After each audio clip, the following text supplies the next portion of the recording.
တဲ့အချိန်ရှိရဲ့ပထမဆုံးအခြေစိုက်စကန်ကနေအချက်ပေးမှုရခဲ့ပါတယ်ဖန်နာတို့လည်းအဲ့ကိုရအောင်သွားနိုင်ရင်ဇွန်ဘီဖြစ်တဲ့သူတွေကိုကယ်နိုင်မယ်လို့ထင်ပြီးသွားကြပါတယ်ဒေါက်တာဖန်နာတို့ကရှိရဲ့အခြေစိုက်စကန်ကိုသွားဖို့လူစုခွဲပြီးယထာလိုက်ရှာကြပါတယ်ဖန်နာစပိုက်ဒါမန်ကော့နဲ့ဟုတ်တို့ကယထာကိုတွေ့သွားပြီးဖက်ကီနဲ့အိုကိုရီကတော့ဇွန်ဘီဖယ်ကွန်တိုက်ခိုက်တာခံနေရပါတယ်တစ်ဖက်မှာလည်းဟက်ပီနဲ့ရှာရွန်းစီကိုဇွန်ဘီဟော်အိုင်းရောက်လာပြီးတိုက်ခိုက်ပါတယ်ဟော်အိုင်းကြောင့်ဟက်ပီလည်းဇွန်ဘီဖြစ်သွားလို့ရှာရွန်းကဟက်ပီကိုတက်ပြီးထွက်ပြေးလာခဲ့ပါတယ်ဖက်ကီနဲ့အိုကိုရီတို့ကလည်းဖယ်ကွန်ကိုနှစ်ပိုင်းပိုက်လိုက်ပြီးယထာစီထွက်ပြေးလာကြပါတယ်ယထာရသွားလို့အကုန်လုံးပျော်နေကြပေမဲ့လမ်းမှာမထင်မှတ်ပဲဇွန်ဘီကပရင်ရောက်လာပြီးတိုက်ခိုက်ပါတယ်ကပရင်ကရှာရွန်းကိုကိုက်လိုက်လို့ရှာရွန်းလည်းဇွန်ဘီဘဝရောက်သွားပါတယ်အဲ့ဒါကြောင့်ဖက်ကီလည်းသူ့အခြေဆုံးတငယ်ချင်းကပရင်ကိုမသက်ချင်ပေမဲ့ဒိုင်းနဲ့နှစ်ပိုင်းဖြတ်ပြီးတက်လိုက်ရပါတယ်ဇွန်ဘီဖြစ်သွားတဲ့ရှာရွန်းကဟုတ်ကိုကိုက်မဲ့လို့တော့ဟုတ်ကခန္ဓာကိုယ်ကိုသေးအောင်လုပ်လိုက်ပြီးရှာရွန်းခန္ဓာကိုယ်ထဲဝင်လိုက်ပါတယ်အဲ့နောက်ဟုတ်ကရွယ်စားကြီးအောင်ပြန်လုပ်လိုက်ပြီးရှာရွန်းကိုရှင်းလိုက်ပါတယ်ဒါပေမဲ့ဟုတ်ရဲ့လက်မှာဒဏ်ရာရသွားလို့ဟုတ်လည်းမကြခင်ဇွန်ဘီဖြစ်တော့မှာပါအဲ့အချိန်ကော့ရောက်လာပြီးယထာကလောင်စာကုံသွားပြီဖြစ်ကြောင်းပြောပါတယ်ဇွန်ဘီဖြစ်တော့မဲ့ဟုတ်လည်းသူ့ကိုယ်သူအနစ်နာခံပြီးကျန်တဲ့သူရဲ့အသက်ရှင်မှုရွေးချယ်ခဲ့ပါတယ်ဟုတ်ကခန္ဓာကိုယ်ကြီးအောင်လုပ်လိုက်ပြီးကျန်တဲ့ဖွဲ့သားတွေကိုလက်ထက်ထည့်လိုက်ပါတယ်အဲ့နောက်ဟုတ်ကဇွန်ဘီအုပ်ကြီးကိုဖျက်ပြီးကျန်တဲ့သူတွေကိုစကန်စီရအောင်ပို့ပေးပါတယ်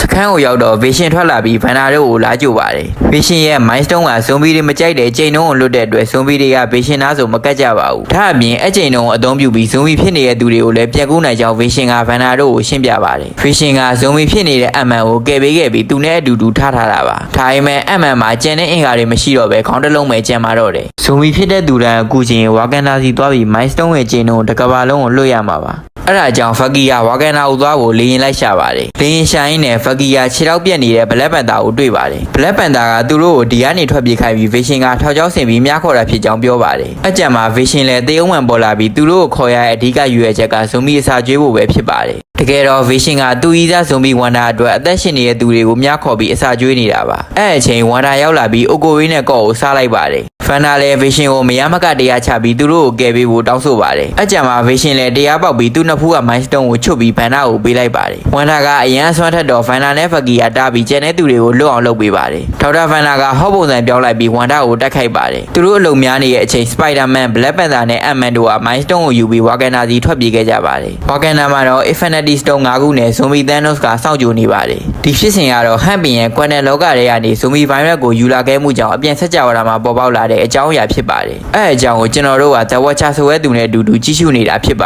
တယ်ဒီကမ္ဘာမှာတော့တိုနီစတက်ကအမေရိကန်စစ်သားတွေနဲ့အတူခရီးသွားရင်လမ်းမှာလက်နက်ကင်တွေတိုက်ခိုက်တာခံရပါတယ်တိုနီနာကိုလက်နက်ကင်တွေပစ်လိုက်တဲ့ဘုံတစ်လုံးကကျလာပါတယ်အဲ့အချိန်ကေးမွန်ကရောက်လာပြီးဘုံကိုအဝေးလမ်းပစ်လိုက်ပါတယ်ကေးမွန်ကလက်နက်ကင်တွေအကုန်လုံးကိုတယောက်တည်းရှင်ပြီးတိုနီကိုကယ်လိုက်ပါတယ်ဟီးရိုးတွေဆိုတာမွေးဖွားလာမှာမဟုတ်ပဲအမောင်တူထဲမှာထုဆင်ရင်ထဲမှာဖြစ်လာတာပါကေးမွန်ကတိုနီကိုကယ်လိုက်တဲ့အတွက်ကြောင့်တိုနီအိုင်ယွန်မန်ဖြစ်လာမဲ့ဖြစ်ရကနေလွဲချော်သွားပြီးကျွန်တော်တို့သိထားတဲ့ Avenger တယောက်ဖြစ်မလာတော့ပါဘူးတိုနီကသတင်းစာရှင်းလင်းပွဲမှာသူ့အသက်ကိုကယ်ခဲ့တဲ့ကေးမွန်ကာကိုစတက်လုပ်ငန်းစုရဲ့လုံခြုံရေးအရာရှိဖြစ်ခန့်အပ်လိုက်ပါတယ်မီဒီယာတွေကကေးမွန်ကာကိုတန်တရားဝင်နေလို့မေးခွန်းတွေမေးကြတော့ကေးမွန်ကာကတိုနီကိုလှုပ်ကျန်တဲ့သူကတိုနီအဖေရဲ့တငယ်ချင်းဖြစ်ကြောင်းပြောပြီးမီဒီယာတွေရဲ့ယုံကြည်မှုကိုယူလိုက်ပါတယ်တိုနီလည်းကေးမွန်ကာကိုပိုအထင်ကြီးသွားပြီးသူတို့ရဲ့ဆက်ဆံရေးကပိုခိုင်ခန့်သွားပါတယ်ပပကတော့ကေးမွန်ကာကိုမယုံကြည်လို့တိုနီအချစ်ဆုံးတငယ်ချင်းဘိုဂျိုးရိုဒီကိုကေးမွန်ကာအကြောင်းစုံစမ်းခိုင်းပါတယ်ရိုဒီကကေးမွန်ကာကအထူးတပ်ဖွဲ့ရဲ့အတော်ဆုံးလုပ်ကြံရေးသမားဖြစ်ကြောင်းပပကိုပြောပါတယ်တစ်ဖက်မှာလည်းတိုနီကကေးမွန်ကာကိုရန်ရေးပေးလို့တဲ့အတွက်ကြောင့်ကေးမွန်ကာကလူသားရဲ့မလိုတဲ့တိုက်ခိုက်ရေးစက်ရုပ်တွေကိုသူ့ကိုကူပြီးတီထွင်ပေးဖို့ပြောပါတယ်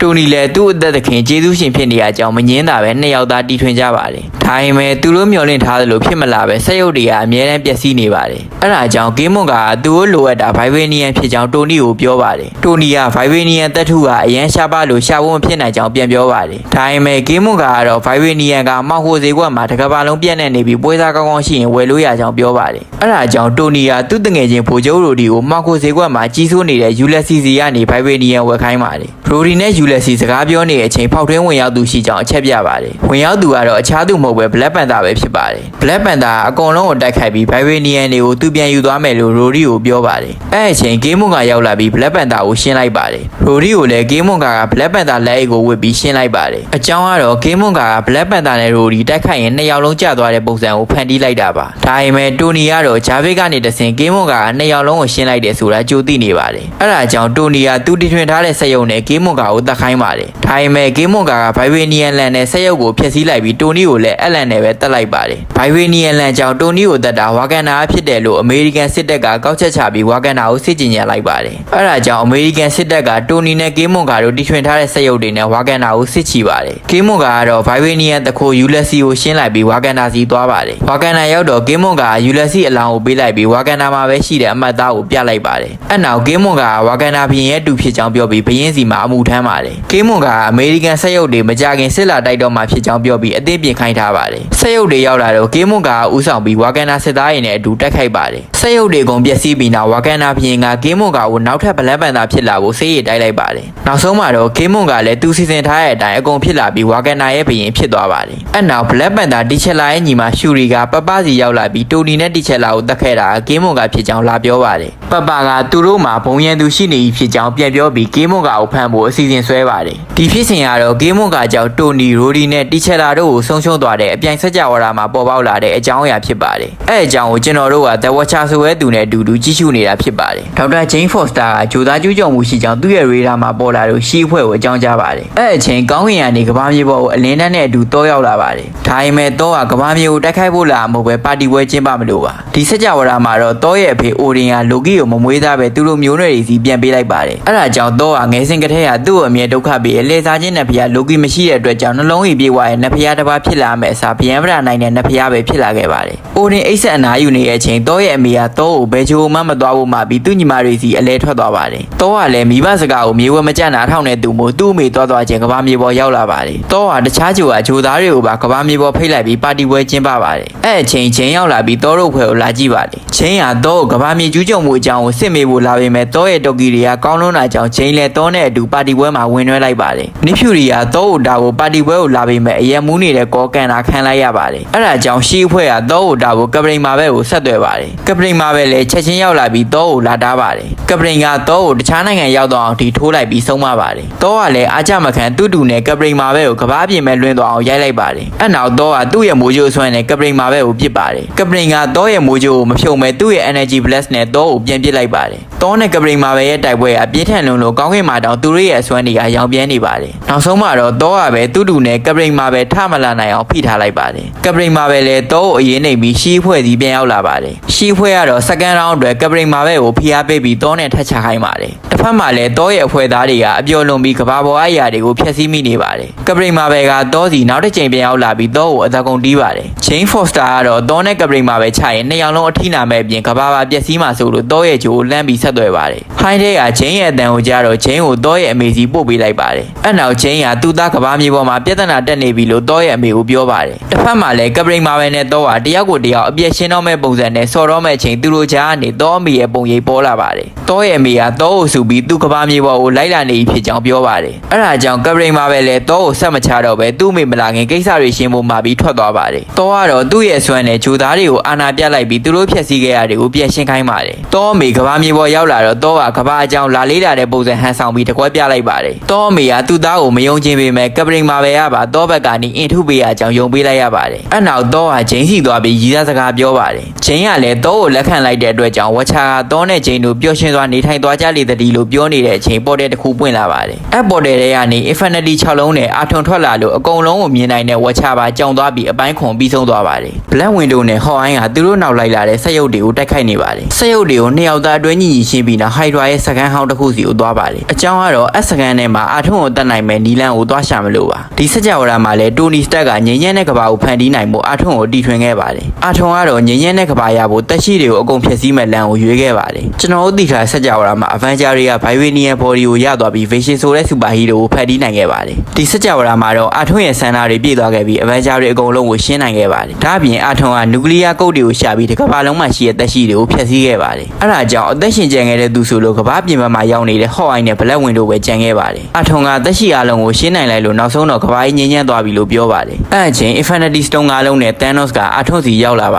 တယ်အထုံက Infinity Stone တွေကိုသဘောကျလို့ Thanos ကိုသူ့ရဲ့ Milestone နဲ့နှစ်ချမ်းပြီးတက်လိုက်ပါတယ်အဲ့နောက်အထုံက Thanos ရဲ့ Stone တွေအကုန်လုံးကိုယူလိုက်ပါတယ် Stone တွေကြောင့်ကဘာအပြင်တခြားကြိုတွေပါရှိနေရဆိုတာအထုံသိသွားပါတယ်အထုံကသူ့ကိုယ်ပါဆက်ရုပ်တွေကိုဖန်တီးလိုက်ပြီးတကြိုလိုက်ဖြက်စီးပါတယ်ကပရိန်မှာပဲရှိတဲ့ဂျိုကိုရောက်တော့ကပရိန်နဲ့အထုံတို့နှစ်ယောက်သာအပြင်းထန်တိုက်ခိုက်ကြပါတယ်ဒါပေမဲ့အထုံကအရန်ဆွမ်းအားကြီးလွန်းတာကြောင့်ကပရိန်မှာပဲလဲရှော့သွားပြီးသူနဲ့အတူကျန်တဲ့ဂျိုတွေပါဖျက်ဆီးခံလိုက်ရပါတယ်အဖြစ်စဉ်ကိုစောင့်ကြည့်နေတဲ့ဝက်ချာစကြဝဠာကြီးရဲ့အဆုံးမဲ့တိတ်ဆိတ်မှုတွေထဲမှာအထုံကတယောက်တည်းနေသွားမှဖြစ်ပြီးအခုဆိုရင်ဥတီကျဲမဲ့နေတဲ့ program သားတစ်ခုဖြစ်ကြောင်းပြောနေပါတယ်အဲ့အတန်ကိုအထုံကကြားလိုက်ရပြီးငါမင်းကိုမြင်နေရတယ်လို့ဝက်ချကိုပြောပါတယ်အဲ့နောက်အထုံကငါမင်းကိုလာရှာပြီးမင်းနဲ့အတူတခြားစကြဝဠာတွေကိုဖျက်ဆီးပြစ်မယ်လို့ပြောပါတယ်ဝက်ချလည်းအရန်ကြောက်သွားပြီးအထုံကိုစက်မကြည့်ပဲနေလိုက်ပါတယ်တစ်ဖက်မှာလည်းဘလက်ဝင်တို့နဲ့ဟော်အိုင်းကစကန်ဟောင်းထဲမှာအထုံကိုတက်နိုင်မဲ့အချက်လက်ကိုလိုက်ရှာနေပါတယ်ဝက်ချကအချက်လက်ရှိတဲ့နေရာကိုသိနေတော့သူတို့ရှာနေရာကိုကြည့်ပြီးအားမလို့အားမရဖြစ်နေပါတယ်ကံကောင်းစွာနဲ့ဘလက်ဝင်တို့ကအချက်လက်ကိုရှာဖွေတွေ့ရှိသွားပါတယ်အချက်လက်ထဲမှာဟိုက်ဒရာရဲ့သိပ္ပံပညာရှင်အောင်ဒေါက်တာဇိုလာကိုလိုက်ရှာရမှာပါဘလက်ဝင်တို့ကအထုံကိုရှင်းဖို့ဇိုလာတယောက်ပဲကူညီပေးနိုင်မယ်လို့ပြောပြီးဇိုလာစီသွားကြပါတယ်ခိုးရောက်တော့ဇိုလာဆိုသူကလူမဟုတ်ပဲကွန်ပျူတာအသိဉာဏ်တစ်ခုဖြစ်နေပါတယ်အကြောင်းကတော့ဇိုလာကသူမသိခင်သူ့အုံနောက်ကိုကွန်ပျူတာထဲထည့်ခဲ့လို့ပါဘလက်ဝင်တို့ကအထုံဆိုတဲ့စက်ရုပ်ကြောင့်တက်ရှိတွေမျိုးတုံးသွားကြောင်းဇိုလာကိုပြောပြီးအထုံကိုရှင်းဖို့ကူညီခိုင်းပါတယ်ဇိုလာကလည်းသဘောတူလိုက်တဲ့အတွက်ကြောင့်ဟော့အိုင်းကသူ့များတစ်ချောင်းထဲမှာဇိုလာကိုကူးထည့်လိုက်ပါတယ်အဲ့အချိန်ဟော့အိုင်းတို့စီစက်ရုပ်တွေရောက်လာပြီးတိုက်ခိုက်ပါတယ်ဟော့အိုင်းကသူ့တငယ်ချင်းဘလက်ဝင်တို့ကိုလွတ်အောင်ပြေးခိုင်းပြီးသူကတော့စက်ရုပ်တွေကိုအသေးခံပြီးဖောက်ခွဲလိုက်ပါတယ်တစ်ဖက်မှာလည်းအာထုံကဝက်ချာရဲ့ dimension ကိုရှာတွေ့သွားပြီးဖောက်ဝင်လာပါတယ်ဝက်ချာအာထုံကိုတိုက်ခိုက်ပေမဲ့အာထုံကစွမ်းအားပိုကြီးနေရကြောင်းဝက်ချာမနိုင်ပါဘူးအဲ့ဒါကြောင့်ဝက်ချာလည်းရွေးချယ်မှုတစ်ခုကြောင့်စကြဝဠာတစ်ခုလုံးဆုံးရှုံးသွားတဲ့ evil ဒေါက်တာဆွိန်းစီထွက်ပြေးသွားပါတယ်ဟိုရောက်တော့ဒေါက်တာဆွိန်းကဝက်ချာကိုခမရရဲ့သစ္စာကိုဖျက်ဖို့အသင့်ဖြစ်ပြီလားလို့ပြောပါတယ်ဝက်ချာကလည်းစကြဝဠာတိုင်းရဲ့ဖြစ်တည်မှုတွေကိုဝင်မပါဘူးသစ္စာဆိုခဲ့ပေမဲ့ဒီတစ်ခါတော့သစ္စာဖောက်ဖျက်ရတော့မယ်လို့ပြန်ပြောပြီးအပိုင်းရှည်ပြီးဆုံးသွားပါ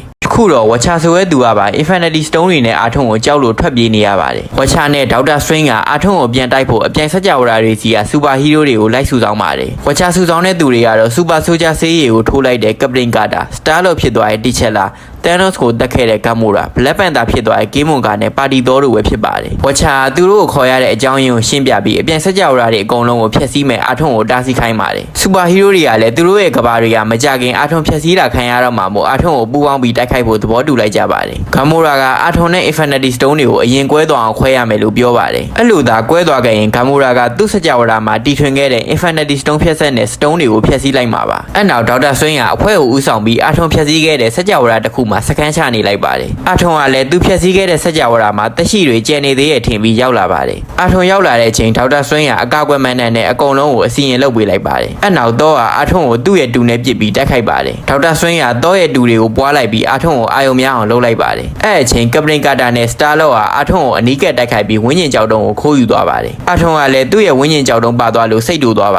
တယ်အဲ့ဒါကြောင့်ဒေါက်တာဆွိန်းက Zombie Universe ကိုပေါ်တယ်ဖွင့်လိုက်ပြီး Zombie နဲ့အာထုံကိုအာယုံလွှဲထားလိုက်ပါတယ်အဲ့နောက်ဒေါက်တာဆွိန်းကသူ့အဖွဲ့သားတွေကိုခေါ်ပြီးအာထုံရဲ့မူလစကြဝဠာစီသွားပါတယ်အာထုံကိုလည်းစားလောင်နေတဲ့ Zombie Wanda ကတိုက်ခိုက်ပါတယ်ဒါပေမဲ့အာထုံကတော့ Wanda ဆွမ်းအောင်မဖြုံပဲ Zombie နဲ့အတူဂျိုးကိုပါဖျက်ဆီးလိုက်ပါတယ်တစ်ဖက်မှာလည်းအာထုံရဲ့မူလစကြဝဠာမှာနောက်ဆုံးအသက်ရှင်ကျန်ခဲ့တဲ့ Black Widow ကဒေါက်တာဆွိန်းတို့စီရောက်လာပါတယ်အဲ့ဒါကြောင့်ဒေါက်တာဆွိန်းက Black Widow ကိုလည်းအကာအကွယ်မှန်တန်လုပ်ပေးလိုက်ပါတယ်အာထုံကလည်းဒေါက်တာဆွိန်းတို့တောင်လိုက်လာပြီးအစွမ်းကုန်တိုက်ခိုက်ပါတယ်ဒါပေမဲ့ဒေါက်တာဆွိန်းရဲ့အကာအကွယ်မှန်တန်တွေကြောင့်ချစ်ရလေးတောင်မထင်ပဲအကောင်းတိုင်းရှိနေပါတယ် Star Lord တော့ Captain Carter Black Widow နဲ့ Gamora တို့ကအာထုံကိုတွေးချိန်တောင်မပေးပဲအဆက်မပြတ်တိုက်ခိုက်ပါတယ်အဲ့ဒါကြောင့်အာထုံကအချိန်ကြောက်တုံးကိုအသုံးပြုပြီးအကုန်လုံးကိုရက်အောင်လုပ်လိုက်ပါတယ်အာထုံကလေထဲမှာလွင့်နေတဲ့ဝင်းကျင်ကြောက်တုံးကိုသူ့ခန္ဓာကိုယ်ထဲပြန်ထဲမယ်လို့တော့ဒေါက်တာဆွိန်းကတားလိုက်ပါတယ်အကြောင်းကတော့ဒေါက်တာဆွိန်းမှလည်းအချိန်ကြောက်တုံးရှိနေရကြောင်းစွမ်းအားဒေါက်တာဆွိန်းပေါ်မသက်ရောက်ပါဘူးအဲ့ဒါကြောင့်အာထုံကစိတ်တူသွားပြီးသူ့ရဲ့ခန္ဓာကိုယ်အစမတန်ကြီးထွားအောင်လုပ်လိုက်ပါတယ်ဒေါက်တာဆွိန်းကလည်းအာကြမခံသူ့စွမ်းအားဆုပ်ယူထားတဲ့ရေဝဲကြီးကိုခန္ဓာကိုယ်ထဲကထုတ်လိုက်ပြီးတိုက်ခိုက်ပါတယ်အာထုံလည်းရေဝဲကောင်ကြောင့်မှောက်ပြီးလဲကျသွားပါတယ်အဲ့နောက်ကမိုရာကသူ့တီထွင်ထားတဲ့စတုံးဖြက်ဆက်နဲ့အာထုံခန္ဓာကိုယ်ထဲကကြောက်တုံးတွေကိုဖျက်ဆီးလိုက်ပါတယ်အကုန်လုံးကအာထုံကိုရှင်းနိုင်သွား၏အထင်နဲ့ပျော်နေပေမဲ့အာထုံကတော့စတုံး6ခုနဲ့ပြန်ပေါ်လာပါတယ်အကြောင်းကတော့ဂမ်မိုရာစကြဝဠာနဲ့အာထုံစကြဝဠာမတူတော့စတုံးဖြက်ဆက်ကအာထုံရဲ့ Infinity Stone တွေပေါ်အလုံးမလုံးပါဘူး Infinity Stone 6ခုပြန်ပြည့်သွားတဲ့အာထုံကစွမ်းအကုန်သုံးပြီးဒေါက်တာဆွိန်းတို့ကိုတိုက်ခိုက်ပါတယ်အဲ့ဒါကြောင့်အကာအကွယ်မှန်တန်တွေလည်းကွာကျသွားပြီးကပတင်ကာတာနဲ့ Black Widow ကလွင့်သွားပါတယ် Black Widow ကအကြံတစ်ခုရသွားပြီးကပတင်ကာတာကိုပြစ်မဲ့ရှင်းခိုင်းပါတယ်အကြံကတော့ဒေါက်တာဇိုလာကိုကူးထည့်ထားတဲ့များနဲ့ အာထုံးကိုပြစ်ဖို့ပါ